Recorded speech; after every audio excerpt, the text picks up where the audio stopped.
Welcome back to Cryptopia, where we go over the wet and wild happening in NFT land. Don't forget to like and subscribe on your way in today. Just going over a few articles. Some weird stuff in the NFT space happening right now. To start off with, Sia says she's behind popular Snoop Dogg affiliated NFT Twitter account. So if you don't know, I didn't really know until I got to this. There's an account called at Bianca Medici 69, which boasts over 13,000 followers and owns over 560 NFTs on the OpenSea platform. So essentially on Tuesday, the singer-songwriter revealed that she's behind the NFT Twitter handle, which trades and discusses NFTs with over 13,000 followers. The account owner had been teasing their identity for several days, tweeting on Monday, "It's been a joy quietly collecting NFTs this last year, supporting other artists and causes. And oh, what fun being a secret Medici." Yeah. So apparently she was having fun doing that. But she says, "I think it may bring more attention to these artists and causes if I went public." I'm sure it definitely did. I haven't looked at the account per se, but I'm sure over time it has, in the recent 24 hours, has gone crazy. Now, I will dox and reveal my true identity, which eventually she did. Apparently, also, when she tweeted this out on her main channel or her main Twitter account, she had also previously in the past made a mention of being the granddaughter to Kazumo Medici, or Kazumu Medici, however you say that. Which Snoop Dogg revealed that he was the person behind it. He was the Kozomo Medici handle, who's also been tweeting and talking about NFTs. And we all know how into NFTs a Snoop Dogg really is, and now so is Sia. So that's pretty cool. In the tweet posted by that main channel, that Bianca Medici channel account on Tuesday, Sia wrote that she had been a fan of Ethereum's co-founder Vitalik Buterin, but that it wasn't until she saw the birth of punks, kitties, and a wave of art that she really fell in love. She loves people being able to express themselves in multiple different ways, and she fell down the rabbit hole, total degen, multiple wallets, JPEG edition kind of love. That's sweet. I kind of feel the same way about her, about it that she does. Kind of, at first if you go back to I don't even know if I started these videos up, but if you go back to the beginning of my channel, I'm like, I don't even like NFTs. I'm like, they don't make any sense. They're kind of stupid, blah, blah, blah. And now my entire channel is about NFTs. So look how that turned out. But I said the same thing about cryptocurrencies as well, till I learned about them and fell in love with them too. So that's pretty much that. These are just kind of lighthearted articles right now. Nothing about Ukraine, though I do think one of them mentions Ukraine later on in the video though. So AS Rock is making an NFT motherboard. This is strange, and it's as chaotic as it sounds. So I read this and I'm still a little confused. I'm gonna read it again and I'm still gonna be more confused about it. So the motherboard manufacturer is no stranger to the NFTs space. The company recently released its own Phantom Gaming Evo logo as an NFT on OpenSea and claimed that made it part of the metaverse for reasons not yet clear. I wonder what they're planning. Nevertheless, its latest event is somehow even more baffling than the AS Rock is making an NFT motherboard. That is so weird. So the AS Rock Z690 blah blah blah blah blah edition is a decentralized motherboard. How does that even work? It doesn't. It doesn't really, even in the article, that doesn't really mean what you think it might.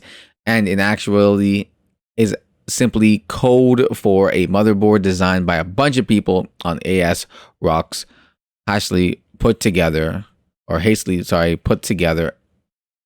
MS Paint-like app. So hastily put together on an MS Paint-like app. That's right. You go online, design your own motherboard, and then 3 winners of a separate sweepstakes will receive the finalized design on a real-life motherboard.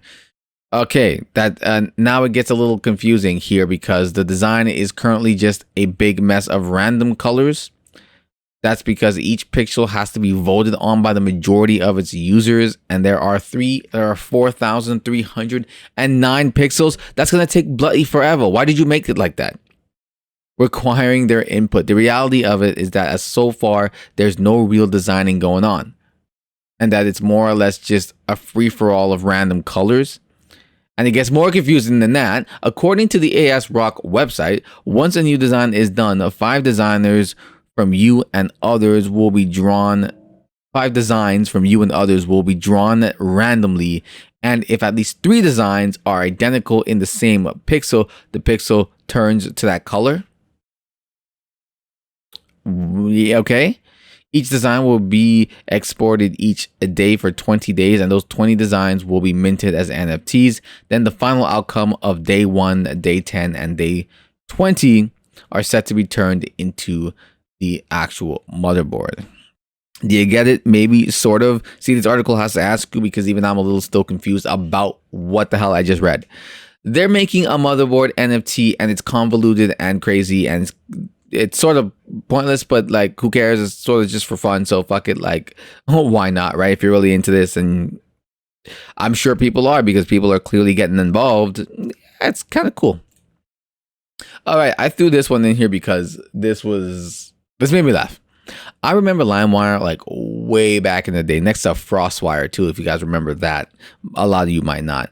But that was like, that's where I got all like my shit from, like my music shit from at the time when it was out. I don't know if you could, I'm pretty sure you could download other stuff on it too. I mostly just did music. In the internet age, nothing is gone forever. Some things probably should be, and everything can be resurrected time and time again as an easy way to sell products. Sadly, whatever residual effects our parents' generation had for brands like Polaroids and Atari has been stripped mined to sell, well, whatever their owners choose to do, right? And that's fine. Consequently, it's time for a newer, fresher name to return from the dust and remind everyone over the age of 34 that our childhood are now something that people can feel nostalgic towards. Oh, yeah, okay. All right, so what's it called? LimeWire's gonna resurrect their, pretty much just their brand, and not the program, I imagine, but just their brand, and they're gonna set themselves up as an NFT marketplace. They're gonna be targeting mostly music. That's sort of where they're trying, I guess, to start, which makes sense. At least to me, that's what I used it for. Like I said, I don't remember you being able to use it for anything else, but clearly they're targeting music as their kind of starting off a point. So they're obviously the places for digital marketplace for art and entertainment. Initially focused on music, its backers believe that it will be a place for artists and fans to create and sell digital trinkets without the technical hurdles of current NFT landscapes. Which, yeah, so even though, you know, I guess you probably will have the ability to use crypto. I'm not sure if it actually says it on here, though. They do allow you to just kind of come straight from the card. You can use your credit card, debit card, whatever, and then just buy NFTs via that way. So you don't really have to worry about the whole hurdle of buying Ethereum or whatever coin you'd have to buy for this particular thing, Lime coin, Lime token, and use that to purchase anything. So I think that's pretty cool. I wish a lot more places would actually sort of kind of do that sometimes, just kind of make it easy for people to jump in to the NFT space and start buying some stuff a lot quicker. I find a lot of my friends, you know, a lot of what stops them from even getting involved in the space is the fact that they don't really understand, you know, this whole Polygon, or then like, wait, so it's on Ethereum, but then there's other stuff on Solana, and then there's other stuff on, you know, Rarible, and there's other stuff on Cardano's blockchain, and there's other stuff in like, you know, a bunch of different NFT marketplaces that they can go to. Some of them are on Ethereum, some of them are other blockchains, and it's just kind of too much for them. So it makes sense. I would like to see what this becomes, simply just for the shits and giggle.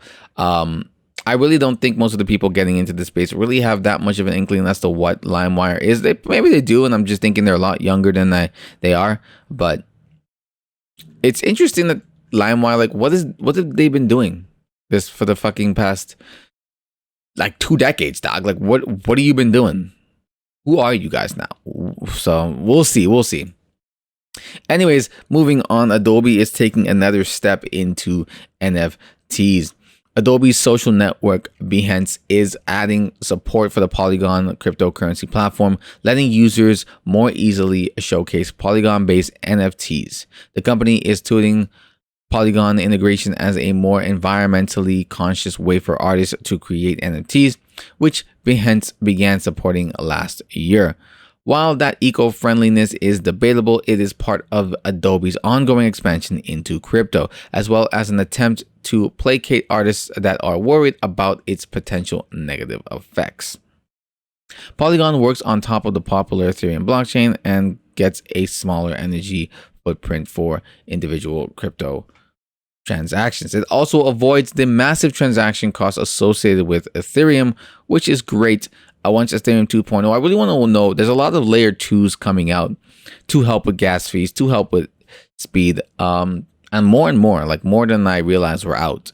What's going to happen to a lot of these when Ethereum 2.0 comes out? I'm sure they'll still be useful in some way, but will they have such the popularity and interest that they currently have? I guess we'll see. It also avoids massive transaction costs associated with Ethereum. On the other hand, popularizing Polygon still adds more total traffic to the energy-hungry Ethereum system, which is supposed to start using a more efficient verification system, but hasn't done so yet. With this new feature, artists can mint NFTs with Polygon on popular marketplace OpenSea, display the image associated with them on Behance, and direct viewers to OpenSea where they can buy it. I mean, I don't know who's using Behance.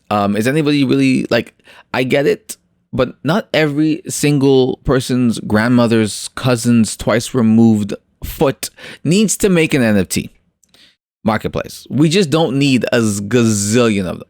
We just do not. Like, am I the only one that feels like we're just like, every time I open the news these days in the NFT space or crypto space or whatever, I get like 1,000 places that are opening their own NFT marketplace?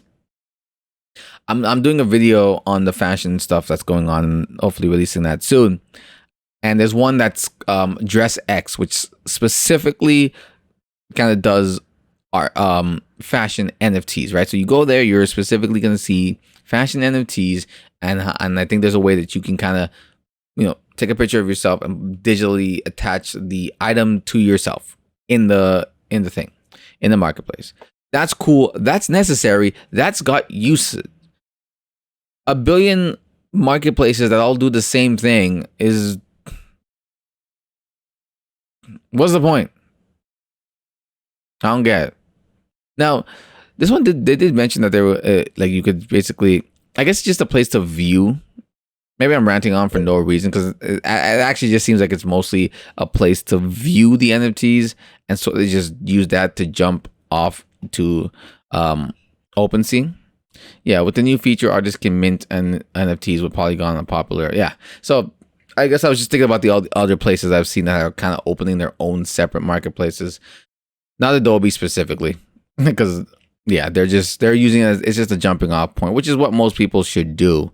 But the bunch of other marketplaces that are coming out separately, we don't really need any of those. So to finish things off, the notorious B.I.G. estate announced NFTs to commemorate today's 25th anniversary of his death. The notorious B.I.G. NFT collection coming soon. You either die a hero or you live long enough to see yourself become an NFT.